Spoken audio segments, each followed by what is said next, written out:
Next question. Okay, if you were married and shipwrecked on a desert island with a beautiful stranger, would you make love to them? Marianne and Ginger, yeah. But not that Mrs. Howe.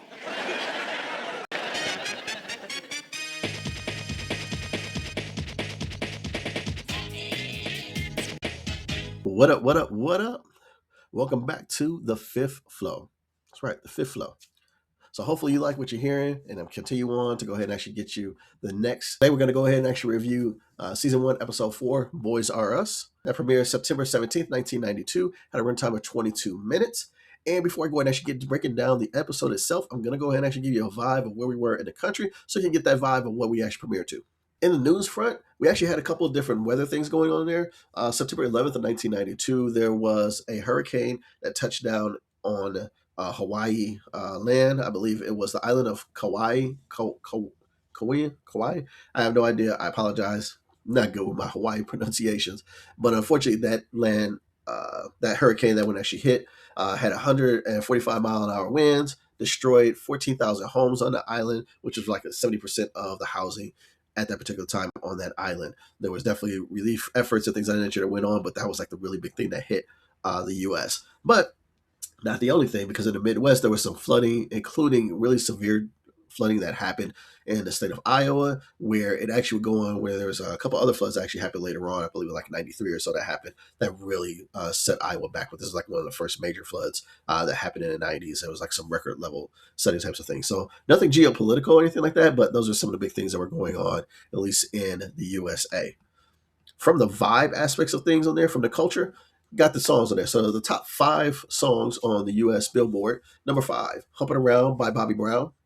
Number 4, Stay by Shakespears Sister. And I'm going to tell you, as somebody who is a fan of everything 90s, I had never heard of this song, and I don't even think I've heard of this group, but somehow they premiered a number 4 on the Billboard Music Awards, or Billboard charts. So, hey, shout out to them. Number 3 was Baby, Baby, Baby by TLC. Number 2, Sometimes Love Just Ain't Enough by Patti Smith and Don Henley. And for the 3rd or 4th week in a row, End of the Road by Boyz II Men.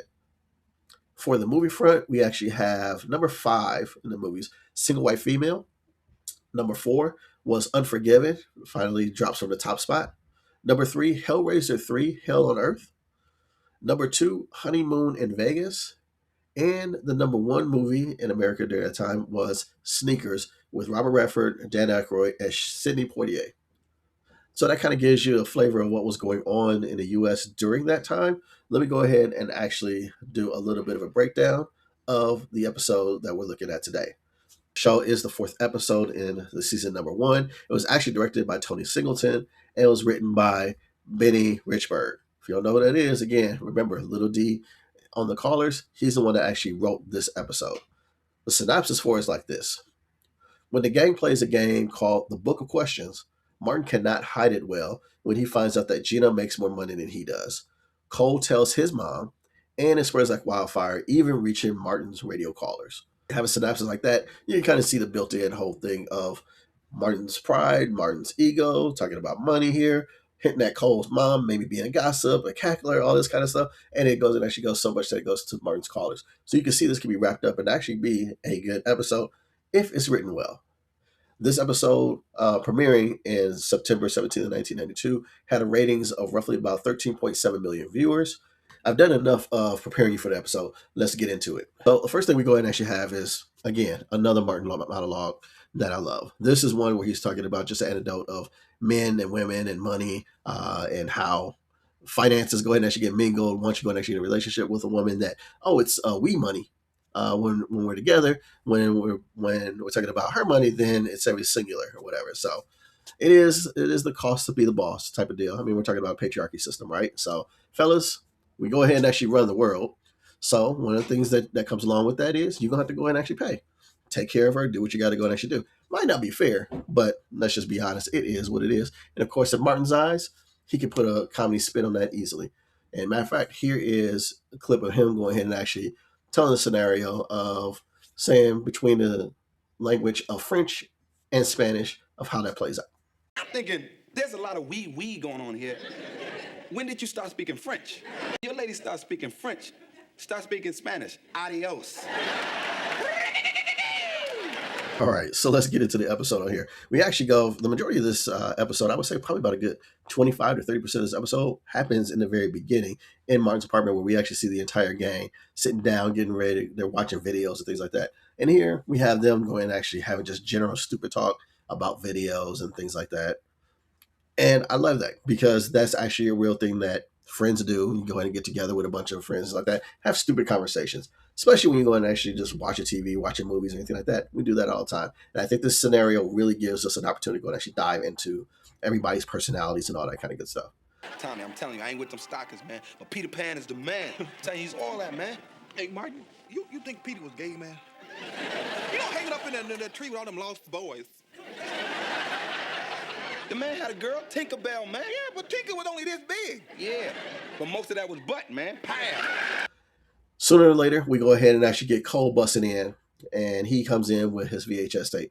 That's right, Gen Zers. We actually went to the store. We couldn't download a movie or anything like that. I had to actually go to the store and pick it out.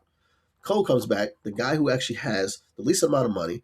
He actually is working as a janitor on airplanes, but he's the one that's always going and actually picking out the movies. Make that make sense. But anyways, he goes and actually picks out the movie. And what movie does he pick out? But one with a character called King Beef. What? What is King Beef, you say? King Beef is actually Martin's fourth character, counting as his fourth character in this fourth episode of his series. Now, the King Beef character is ridiculous on there because it is just Martin playing a blaxploitation character. And the films are kind of like set back in the 70s and whatnot. And it's really just him in like a heavy suit. And the chest is always bare. He's got like the taco meat on there, and it's ridiculous. And then the clothing on the guy is ridiculous and he also has like a ridiculous wig, hair on, perm, and all that kind of stuff. Also with like 3 women with him, and so the whole thing of King Beef is just so ridiculous.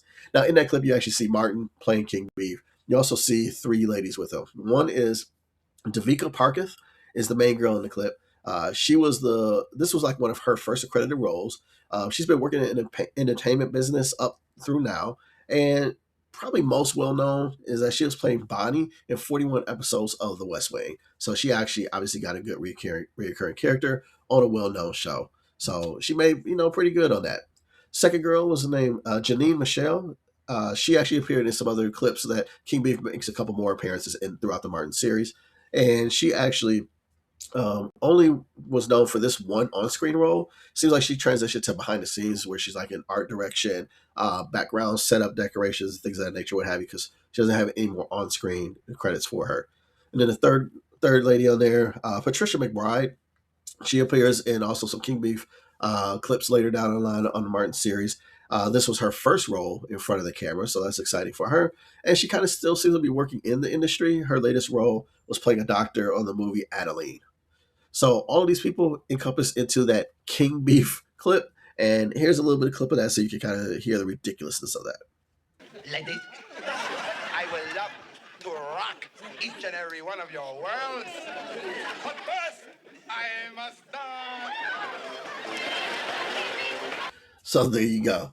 So after the King Beef thing, they go ahead and actually decide, you know what? Cut this off. We ain't watching this. This is the movie that you brought, Cole. We're not doing that. So then they move over to this book of questions where they start asking and answering truthful questions, almost like a truth or dare, but there is no dares. It's just about talking about these questions and things like that. And the questions are all over the place. So they're going and actually talking about, who would you make love to, people, interracial dating, with money and money issues and things like that, like real personal questions that people would go to. And you would only play this with like a close group of friends. And that's where they go. The conversation goes where it's going to go. You hear many good, funny one-liners in this whole group on there. That's why I like the way this scene is written, because it was meant for everybody to shine. And it happens. And here's some of the lines right here. Tommy. Question number 1. Would you date someone who was 40 pounds overweight? No. I got the breed, baby. Do you think if you spend a lot of money on a woman, that means she owes you something? Absolutely not. Well, how much money we talking about? Would you date someone who was of a different race than yourself? It don't matter what race she is. We all black when the lights go out. So everybody's got some good stuff in there. Throughout the course of these questions on here, we go and actually find out that, happens to come out that Cole lent Gina some money about like a week or two ago in there, and everybody else moves on. It's not that big of a deal, right? It was just something that was told. Of course, the person that can't quite let it go is Martin. Martin is stuck on my best friend lent my woman money, and he can't let it go because Martin is a misogynist. He is. He loves Gina, but he's got his way about thinking about the word or whatever. So him and everybody else is kind of moving on. They're kind of making fun of him, like, dude, it's not that big of a deal, whatever. Like, we're your best friends. Like, don't stress on it. Of course, Pam goes and actually hits it back at him a little bit, making him feel kind of small because. Look, Martin, if money is power, then you ain't got none. Because, see, Gina makes a whole lot more money than you do anyway. So that hit below the belt. That hurt their pride. And this is the first time in the series that we actually not hear the particular signature phrase, but we go ahead and actually see Martin kicking people out of his home because he can't handle it when people really get at him and he wants to fight and he wants to be angry or whatever. So get out of my house or what have you. Everybody, including Gina. So that's where Martin is at on this conversation, whatever. It's crazy. Transition to the next day, right? And the next day, the guys are back over to the house. Kind of transitions back to episode number 1, where the guys actually have a key to Martin's place, which is hilarious because Gina does too. I don't know if I'm going to have both my best friends and my girl have a key to my place. It's going to be an either or type of thing. I can't have it be both. There's too many people coming in on my house, especially for somebody like Martin, right? Who's like in control or whatever. But I digress. It is what it is. But obviously with the guys being back over there, it's kind of acknowledging that it's water under the bridge with the fellas on there, even though he was mad at them last night or what have you. But Martin has a particular thing on here, and that is, hey, let's keep this whole thing that Gina making more money than me. We'll keep that on the hush. That's between us fellas, whatever. And of course, Tommy's like, yeah, we cool. And I'm not going to tell anybody. Cole decides that, because he lives with his mama, me and moms don't hide nothing. And Martin and both Tommy are like, oh, hell no, you did not tell, your mom, because tell your mom is like telling everybody or whatever. What did you tell your cackling mother? And Martin say like, hey, tell her no, take it back. And of course, Cole can't. Call your mother and tell your mother it's not true. I can't do that. It's a bingo night. She's already been drinking. So with that, now Martin understands like this is out in the ether, it's out in the public. People know that Gina makes more money than him, and he's going to have to deal with it. Transition to the radio station. Martin is going ahead and actually talking about the dynamics of relationship that he now is in, right? Because now everything that he does in his life actually becomes part of his talk show. He's an honest type of person that way, although he has his spin on it. So he's telling the story of, how the power of man came to be. So check this out. See, a man's job back in the day was to go out and hunt a water buffalo, kill a water buffalo, and drag the water buffalo home. Not to say that the woman's job wasn't important. I mean, somebody had to fry it up.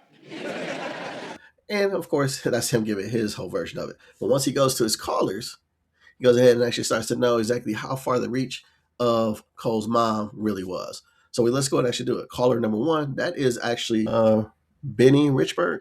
You've heard that name a couple different times in previous episodes, and you definitely heard at the beginning of this particular episode as the writer of this. And in this particular call, he identifies himself as Little D. He is always a menace on the phones whenever he gets some time on there. And you got to go ahead and actually peep this out because he's the one that goes and actually lets Martin know what's going on.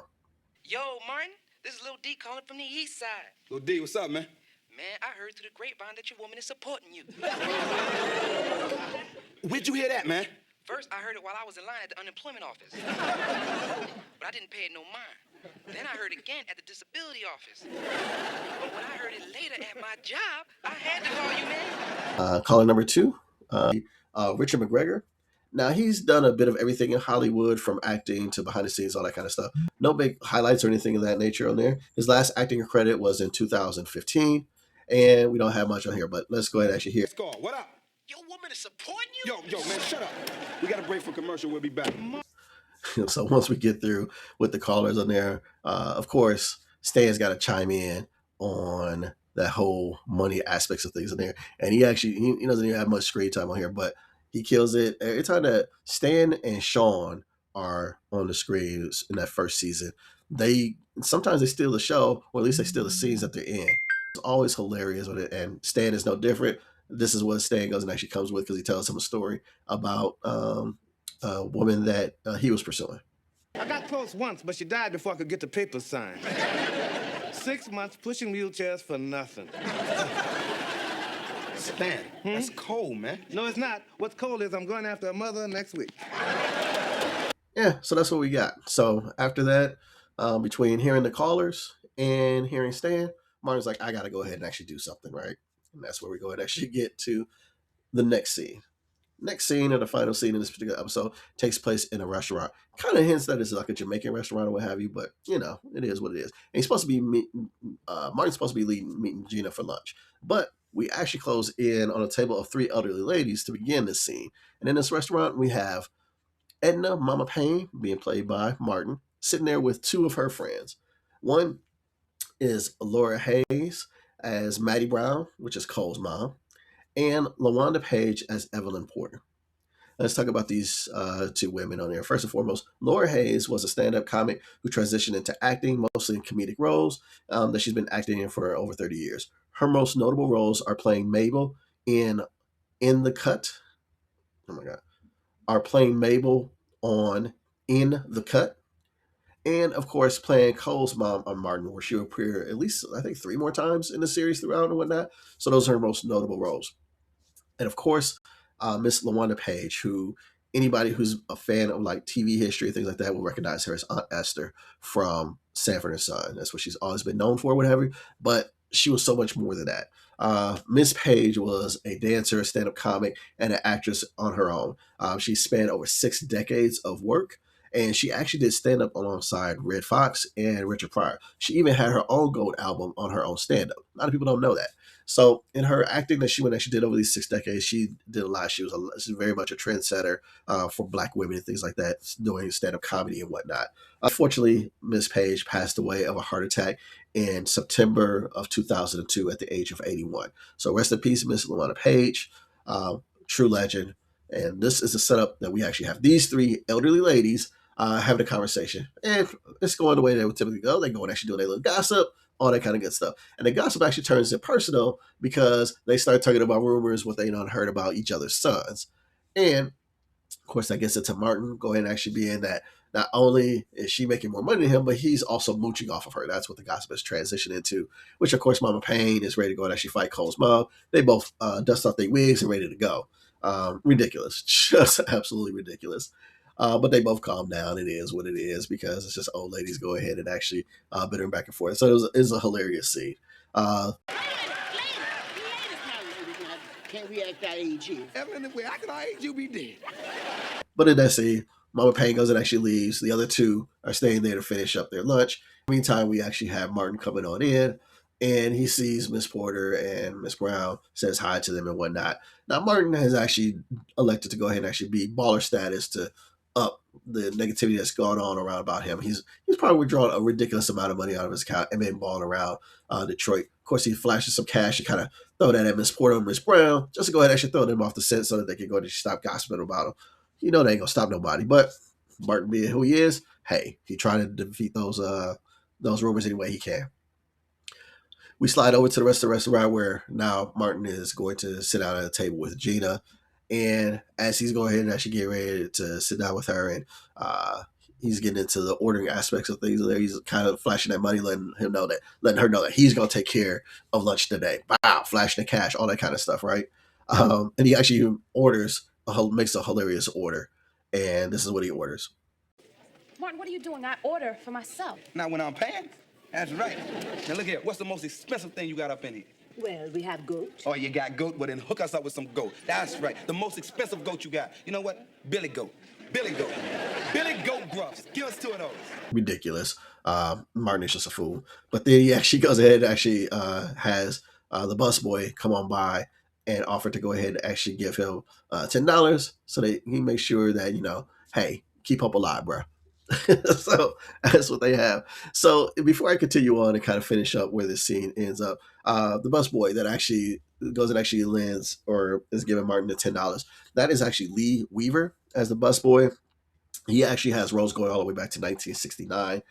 He was a consistent working actor, probably most known for his role on Easy Street, playing Ricardo Williams. There's 23 episodes of those. Or he was playing one of the blind seers in the movie Oh Brother, Where Art Thou? His last role was in 2020 on the series Grace and Frankie. Unfortunately, Mr. Weaver passed away in September of 2025. person that was interacting in that scene is actually the waitress, the woman that actually asked for the order. And it was Connie Marie Brazelton. This was her only role that she actually played on Martin or anything like that. She actually has credits that go all the way back to the 80s, but her big role that she actually came about in was a reoccurring role on the medical drama ER, playing Connie Alagro on ER, where she appeared in 113 episodes. She's still a working actress. Her last roles came in 2023. So there you actually have the setup for those people who would actually take in Martin's order and all that kind of good stuff. And kind of finishing off this whole thing on there, Martin is kind of letting Gina know, like, hey, this has been happening to me all day. Dude just gave me the money. People have been giving me sob stories. They think that I'm poor and all this kind of stuff on there. You coming out large in this, Gina, and whatnot. And then she goes ahead and actually, she knows her man. So she goes ahead and actually explains it away that makes it come out on top. And that is saying, if you think about per hour, she puts in ridiculous hours at the office where he only works like a few hours at the radio station. So when you think about it per hour basis, he gets paid way more money. That satisfies him, of course. We all know there's different evaluations and concepts to take, but she will take what she can get. She still loves her man. She's satisfied his ego. We end the episode. And that's where we're at for the end of this episode. So if you can't tell by the way that I'm commentating on this, me wrapping up this particular episode, this is the 4th episode in the series. And let me just give you an evaluation. First of all, the writing on here, I think was really good. I love that first scene where the gang is all together. They're the typical friends get together, go and actually say what they go and actually say together. I love that, right? And you kind of see the kindling of Pam and Martin's future rivalry. It's right there in that particular scene. You see some of Martin's Neanderthalic behavior, all that kind of good stuff, and it's just crazy. I like to call back to how Martin and his boys got keys to the apartment and whatnot, like they're always around, so we kind of know that's what it is going forward. Cole's mom, which actually is referenced a few different times in the series, gets that planted seed in here. And just the way that Martin had those things of having that big money spread or whatever, ridiculous. No need to do all that, but that's who he is. Nothing really bad in this particular episode. I think everybody got time to shine. Everybody got some lines in there, so I like the writing in this one. I think the acting was very good in this one. Everybody did really good jobs. The deliveries were on point. Legends like Miss LaWanda Page and Laura Hayes being added in with Martin playing Mama Payne was really funny. I like that. The acting was really good in this particular episode. Some of the last things to go ahead and actually kind of call out, obviously, is the intro of King Beef being in here, episode number 4. Hilarious character that just makes no sense. Like, this is the only something that can come from the mind of Martin. That's hilarious. This episode really dives into the insecurities of Martin and Gina's willingness to put up with him, right? Like, we can see that that's going to come to a head at some point in this series. And I think that was a good way for them to plant that seed for later on of conflicts of Martin and what he thinks a relationship should be and what a man should be and all that kind of stuff. And Gina's willingness, like, hey, I love you, but good grief, stop being a dumbass. And so I like that they keep planting these seeds on there. They did it in a comedic way, and we see their personalities all the way through. Being said on there, this episode stands out as the best of the first 4. And honestly, it was better than I remember it. You know, I've seen this episode plenty of different times, what have you. But looking back at it now, I think it was some strong writing, some strong acting, and I like where this went. But there you go. That's what I have for season 1, episode 4, Boyz R Us. I hope you enjoyed this look back and all that kind of good stuff. If you like how this sounds and you like what's going on, whether you're seeing this on YouTube, whether you are subscribed to the podcast, do me a favor, like, follow, share, subscribe, all that kind of good stuff on there. Let me know what you think about this particular episode or the other things, facts that I bring up on this. Again, if you guys continue to go and actually give me the response to this, we will actually have the Saturday night lineup and kind of really dive into all that. If you stuck with me this entire time, I appreciate you. You can probably hear it in my nose that I'm all congested up, but I still want to get this out to you guys. So kind of suffer through this for you. But anyways, until the next time. Now, don't you feel tough? Yeah! Don't you feel strong? Yeah! Don't you feel like going home? Sure! Then get the hell out of my apartment and take I've been waiting to say this all year, and I'm going to say it. And this is a good time. Get the stepping. Back up a taste? Just a taste. Just give me some room. Okay, the door's gonna slam about now.